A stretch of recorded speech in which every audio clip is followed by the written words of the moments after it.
उबैदुर्रहमान कामयाब करार पाए हैं। जमात इस्लामी के उम्मीदवार एजाजुल मुल्क दूसरे नंबर पर हैं, जबकि रिटर्निंग ऑफिसर ने फॉर्म 49 जारी करके सरकारी नतीजे का ऐलान कर दिया है।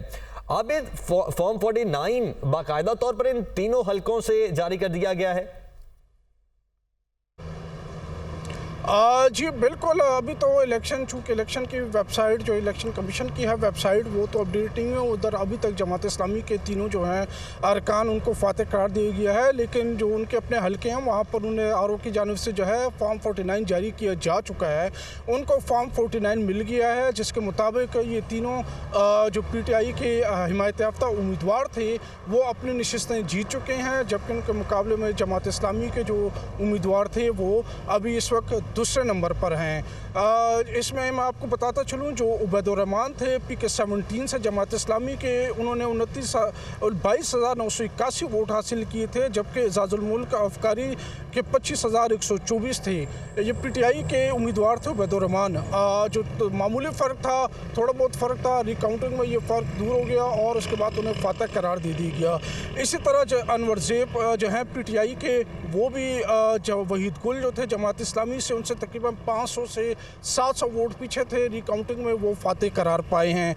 इसी तरह जो PK 21 की बात करें तो वहाँ पर जो अजमल खान थे PTI के, वो भी तकरीबन चंद सौ वोट जो थे वो पीछे थे जमात इस्लामी से। और जो रिकाउंटिंग हुई उसमें उनको फातह करार दे दिया गया, जिसके बाद जमात इस्लामी की अब जो है खैबर पख्तूनख्वा असम्बली में किसी किस्म की नुमाइंदगी नहीं रही है। अलबत्ता एक ऑप्शन रहता है कि अगर PTI के जो हिमायत याफ्ता आज़ाद अरकान हैं वो जमात इस्लामी में शामिल होते हैं तो फिर कुछ मखसूस नशिस्तें जो हैं वो जमात इस्लामी को मिल सकती हैं और दोबारा उनको जो है खैबर पख्तूनख्वा असम्बली में नुमाइंदगी हासिल हो सकती है। जी ठीक है, आबिद आप साथ ही रहेगा। वकार, ये तो सिचुएशन क्लियर हो गई है कि इलेक्शन कमीशन की जो वेबसाइट है, चूंकि वो अभी तक अपडेट नहीं हुई इसलिए शो नहीं हो रहा। अदरवाइज तो PK से जो तीनों KPK से तीनों सीटें हैं वो जमात इस्लामी हार चुकी है।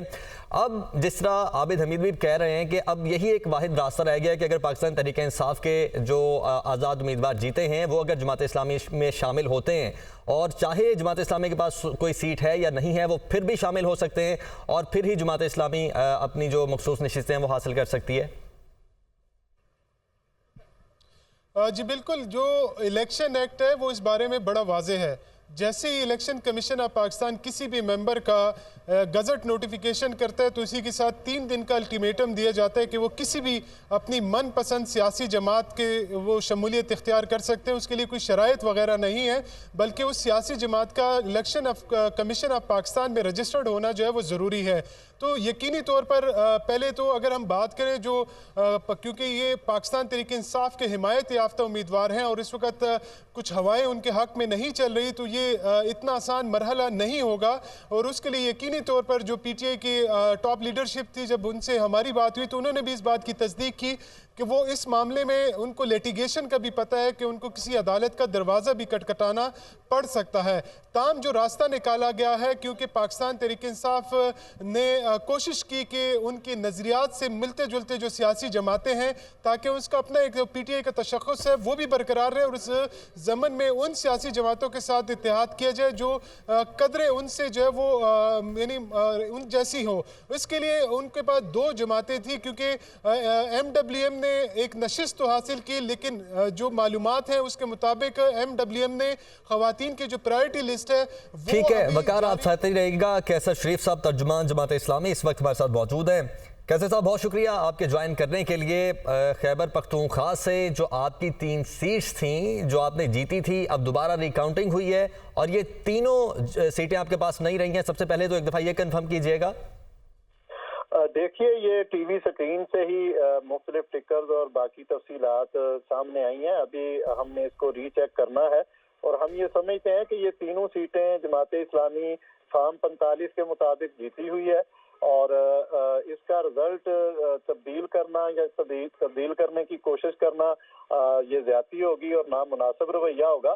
तो जमात इस्लामी के पास फॉर्म 45 के मुताबिक तमाम नताइज जो है वो मौजूद हैं, जिसमें हमारी वाज़ेह फतह जो है वो उसमें नजर आती है। कैसर शरीफ साहब, इन तीनों हलकों से फॉर्म 45 के मुताबिक आपके पास कितने वोट हैं, और जो फॉर्म 47 हुआ था आरओ की जानिब से किया गया था, सामने पेश किया गया था, उस पर क्या सेम फिगर थी, और अब फिर ये कैसे चेंज हुआ अगर आपके पास फॉर्म 45 मौजूद हैं तो?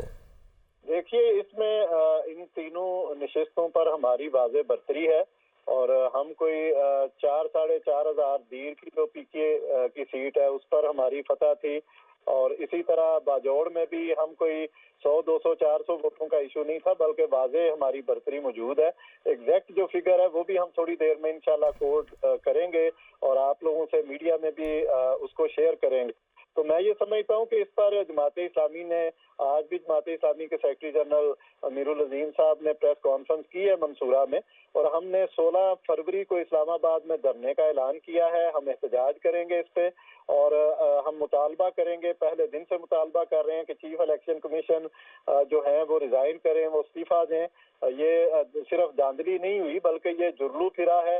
जो लोग वाजे हारे हुए हैं उनको जिताया जा रहा है, जो लोग चौथे नंबर पर आते थे उनको कराची में मुसल्लत किया जा रहा है, और दीर में भी हमारी सीटें जो हैं वो छीनी गई। इसी तरह जो है बाजौड़ की बात अभी मीडिया के जरिए हमारे सामने आ रही है। तो ये एक गैर जमहूरी रवैया है, लोगों का इलेक्शन पर पहले भी उस तरह एतमाद नहीं है। जो रहा सहा था वो भी इससे जो है वो खत्म हो जाएगा कि जीती हुई नशिस्तें कितने दिनों के बाद आप दोबारा उन पर जो है मुबहम बात कर रहे हैं और गलत बात कर रहे हैं। लेकिन कैसर साहब, रिकाउंटिंग तो चूंकि लीगल है, उसमें तो कानून आपको इजाज़त देता है, अगर आप किसी उम्मीदवार को कोई इख्तलाफ है तो रिकाउंटिंग करवाई जा सकती है। अशर साहब ने भी हमें ज्वाइन किया, आईनी माहिर हैं। अशर साहब, आपकी जानिब आऊँगा, लेकिन पहले कैसर शरीफ साहब आप ये बता दीजिएगा कि पाकिस्तान तहरीक इंसाफ की जानिब से ये खबरें हमारे सामने आ रही हैं, जो उनके तर्जुमान हैं हसन राउफ साहब, उन्होंने प्रेस कॉन्फ्रेंस की थी, उन्होंने बताया कि जमात इस्लामी के साथ KPK में इत्तेहाद होने जा रहा है, तो अब वो जो आज़ाद उम्मीदवार हैं वो आपको ज्वाइन करने जा रहे हैं जमात इस्लामी को?